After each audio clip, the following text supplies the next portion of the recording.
Today I'm going to do a little rust repair on the core support for the d150.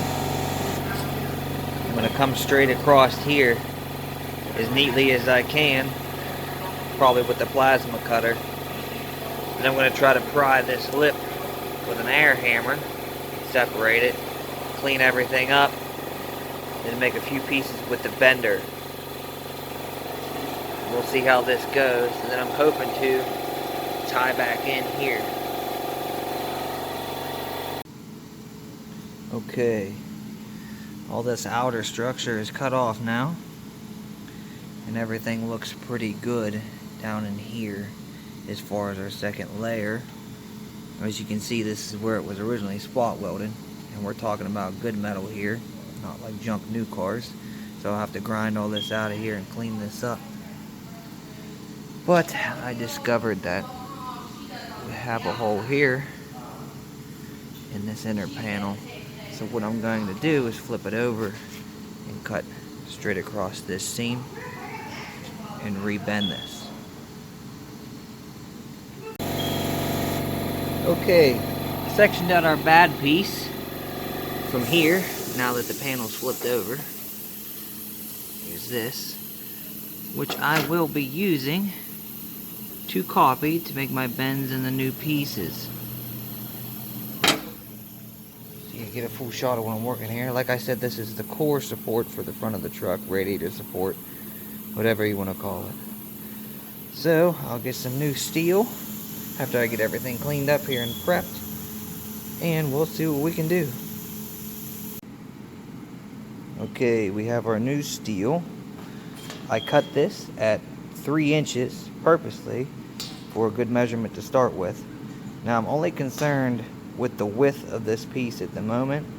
Height, I'm actually going to leave a good bit extra, because I'll actually have to do a series of bends on the brake to get this roll, not such a sharp edge. So I'll get this all marked out and come back at the bend. Okay, we're back at the bend.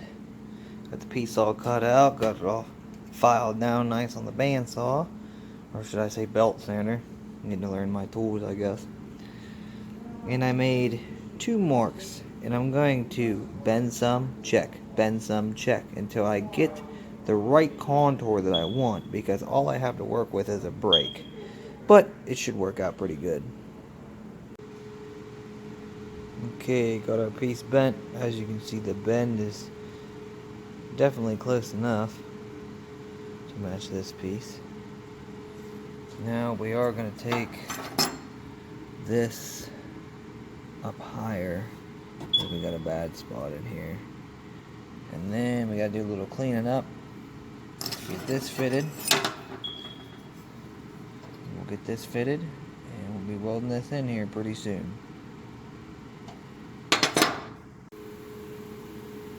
We're fitted up decent and get ready to start welding it in soon. And as I go,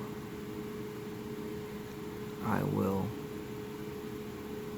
use a body hammer to work these edges in. Now I have a little bit of a gap all the way around, but that's okay, because I know for sure that I'll get 100% weld.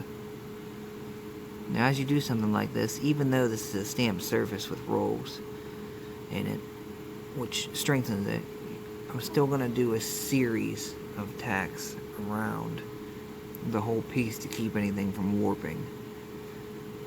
And after I get it welded in, I'll come back and show you what it looks like. Alright, put some tacks in. Never mind the booger in the center. That's called doing everything yourself. But using this pointed edge and this flat off the back side, I was able to work my edge down in. Now I'm going to tack and then work it as I go to roll the piece to form what I want as I go. And there it is. We got it all tacked in, polished down. Had a little trouble with setup on my welder, getting it to work right in here, but nothing a grinder won't fix, I guess. And I added another drain hole here for water, since this is the upper side. As you can see, I have them all through here, but none down there on the edge, which of course is where this was rotted. And we have this slight dip here, but that can be taken care of whenever we weld the backside on. And I'm pretty happy with it.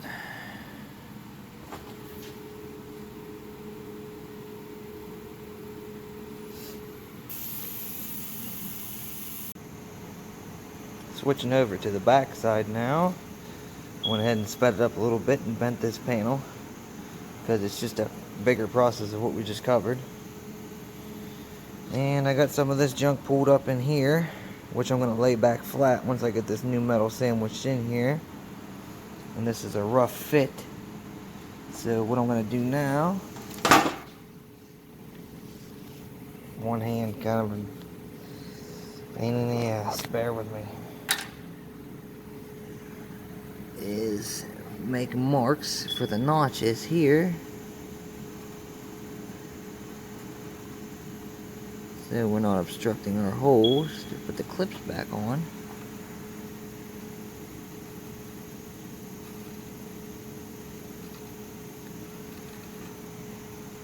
Then I will do some measurements here to trim this out nicely to come back in on this line.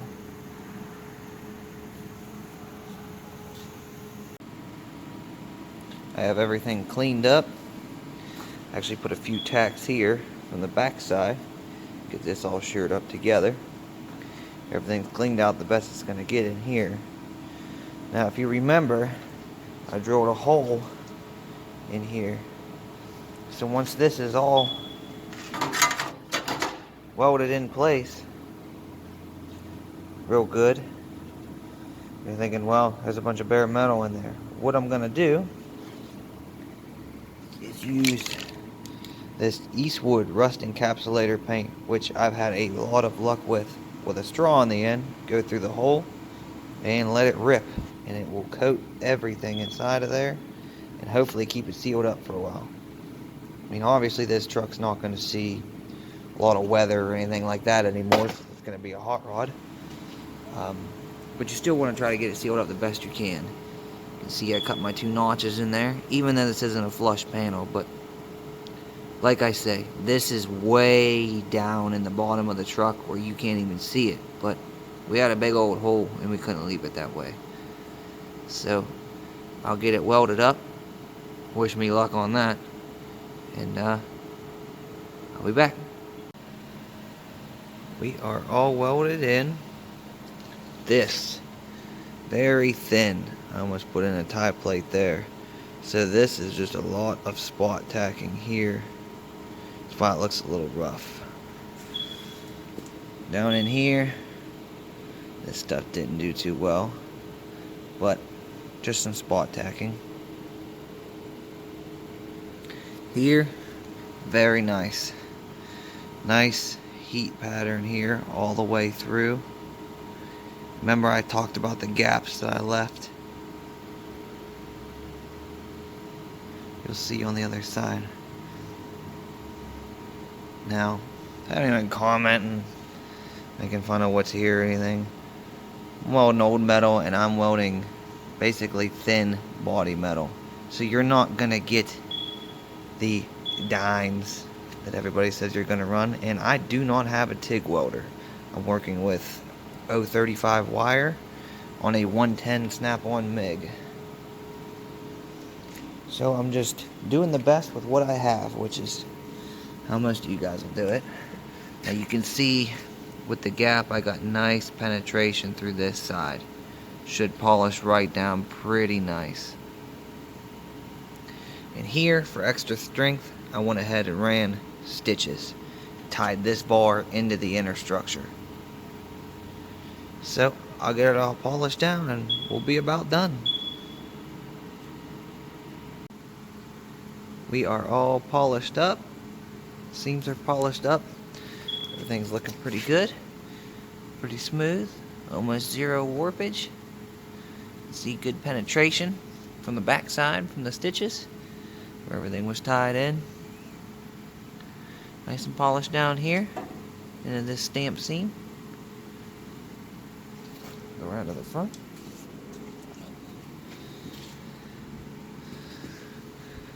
Now normally I'd take a little filler run it through with my finger to get rid of some of the low spots in here.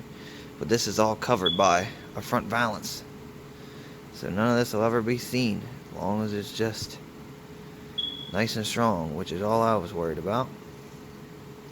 Now I got a lot more DA work to do on the whole entire thing, but I'm going to go ahead and hit this spot with some of that Eastwood paint I told you about, and that'll be our last shot of it. And there it is, all sprayed in. Nice and smooth. Can't stick my hand through it anymore.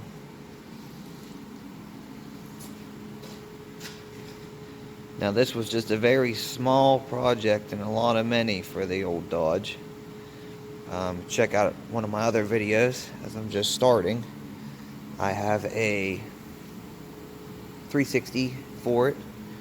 I might do a video on some of the parts I got in for the tranny and such, but I'm rebuilding it, and there's going to be a lot more videos to come. If you liked it, like, comment, subscribe, and I will keep updates on the truck as I do small projects.